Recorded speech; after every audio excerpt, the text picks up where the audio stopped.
Well, snow is a good motivator. So time to start working when it's -4. Now this sled's in pretty decent shape overall.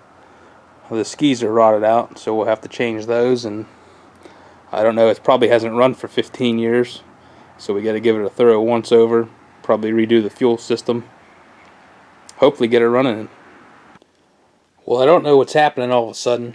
This is like the second Yamaha in a row. Never had too many Yamahas, but I guess they're growing on me. This one came as a match set. I got a pair of them, identical. This one's in a little bit better shape than the other, so I'll probably keep the other one around just for a part sled.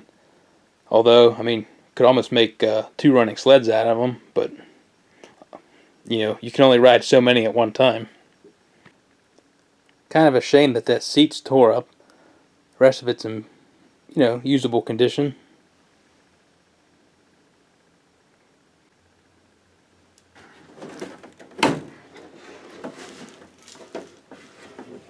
There's the old 340 twin. Belly pan looks pretty solid. Don't really see any rust anywhere. Which, I mean, I guess that kind of goes along with the story of being in storage for quite a while. I like the underhood tune-up specs. Looks like it has a whopping 874 miles on it. Alright, let's see if there's any goodies in here.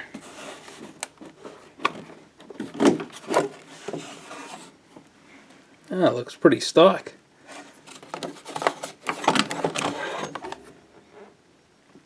Nothing out of the ordinary.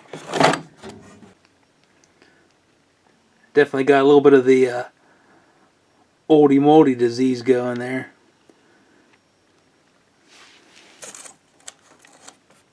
Yeah. Lines are pretty soft actually. Track looks pretty good. And it ought to for 800 and some miles.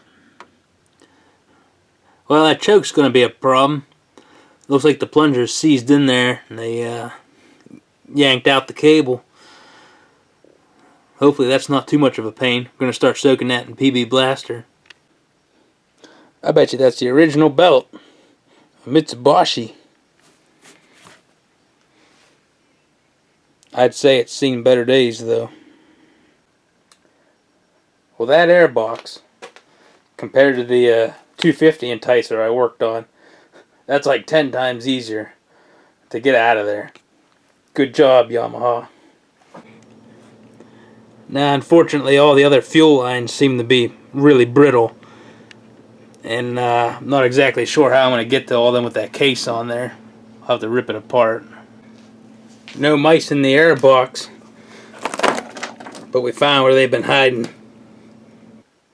Well, no time at all. Everything's coming apart. It's a minor miracle that those back seat bolts, they were rusted up pretty bad, but I got the nuts off of them. Thank goodness for PB Blaster. Just got to siphon some putrefied gas out of there. Throw some new fuel lines on it. Maybe put a filter in line.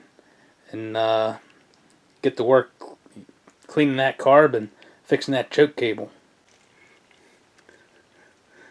That is some nasty, formerly gas looking stuff there. Well, we got a problem with the sight gauge fuel line on there. It's original and it's like petrified. I don't think I can trust it to leave it on there.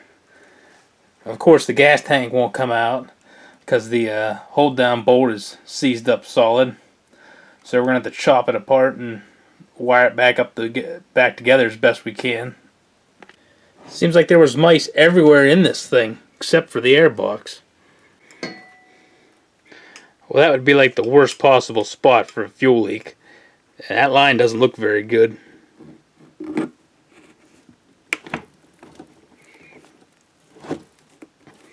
Well, it didn't shatter, but it's pretty tough. Well, we even put the good stuff on this time, Tygon. Boy, you just never know what you're going to get when you buy cheap fuel filters. We went back to the black, cheap fuel line.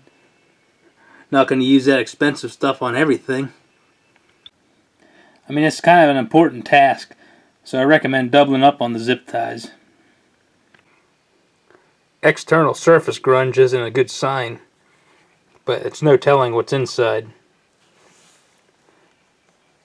Looks like somebody already pulled the plunger out and just left the spring in there, I think.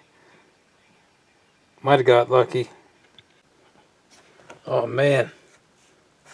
Look at the nastiness. I'd say it needed a little bit of a cleaning. Been a while since I had a wire brush instead of floats. The rest of the carb we got in the chem dip. Gonna come back tomorrow. Alright, 24 hours later. Well, this is going to require two hands. I gotta say that carburetor stuff works pretty good. Got all that varnish, hosed it down real quick, and everything's clean. It even unplugged all the jets, which is a good thing because this is a 75 Pilot, so not a super common size. So luckily we be able to reuse that. 240 on the main, nothing special there. Hard to see, but the clutch looks really nice inside. No corrosion. Got pretty lucky there. Spark check. We're going to hook up the jump pack and see if we've got electric start.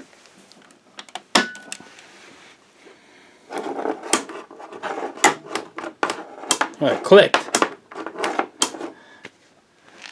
Probably got to get better connections on there.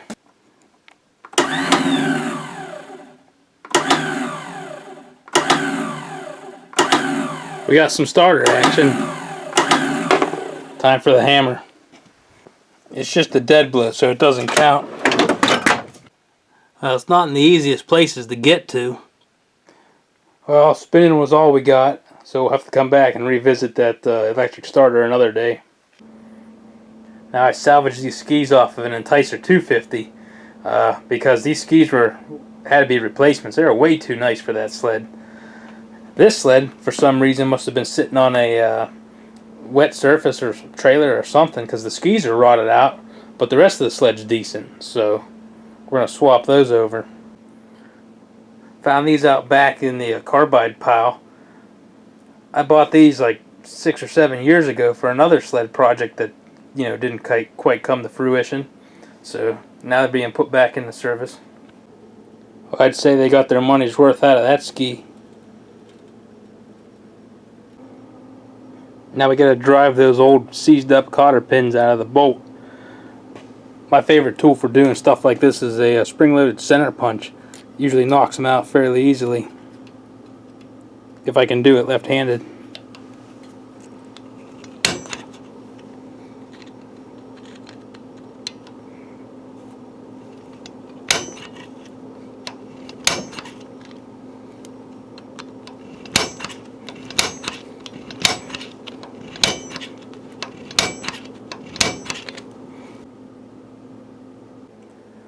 Well, nothing's ever simple.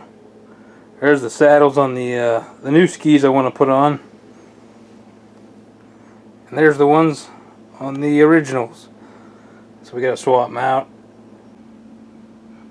Alright, got them on there. We were gonna do a semi-pro duct tape recovery job on that seat, but found out that the really thin plywood in there is pretty rotted. So we just put it back on as is for now. We'll have to redo it in the future. I take back some of that stuff I said about the air box. It took like longer to get that air box back in there than it did to actually clean the carburetor out. I found an old used choke plunger and cleaned the thing out, and it seems to be working alright. We'll see if we've got any fuel leak by when we get it running. For now, I'm going to see what the oil injection does. I'll probably mix the first half the tank at 50-to-1, run it for a while, and see if that oil drops at all. That's about it for now. Next step, see if it'll run. I mean, we could clean it, but that's not very barn fresh.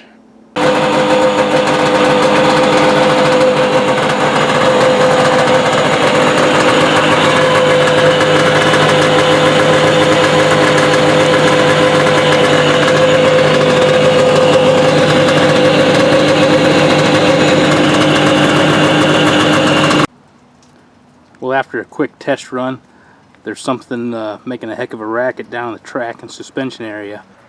It sounds like the drive lugs are catching on something and clacking. We'll have to investigate. Also found out the fuel tank's broken. The neck's all cracked there. So, all that work for nothing. Got to swap the tank again. So we pulled this thing back into the shop, ripped off the seat, tank shroud, pulled the tank out.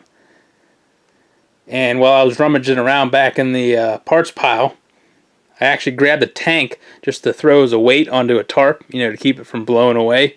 And lo and behold, it was an enticer tank.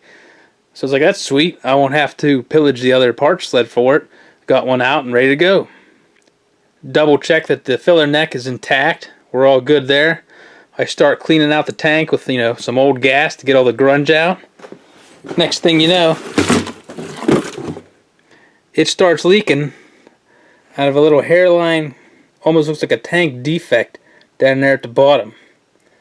I don't know if it's impossible to find a good tank for these things or what, but boy, we're not batting very good odds here. I mean, it almost looks like the plastic didn't fully bond or something around there. I really don't like this whole idea of having this extra fuel line coming out of the bottom of the tank. It's just one more spot for a failure. If the fuel line breaks or whatever, you're just going to drain the tank out. So instead of getting the other tank, because who knows what's wrong with that one, we just broke out the soldering iron and we plastic welded this thing back together. So we'll do a test run and put some gas in it and see if it leaks.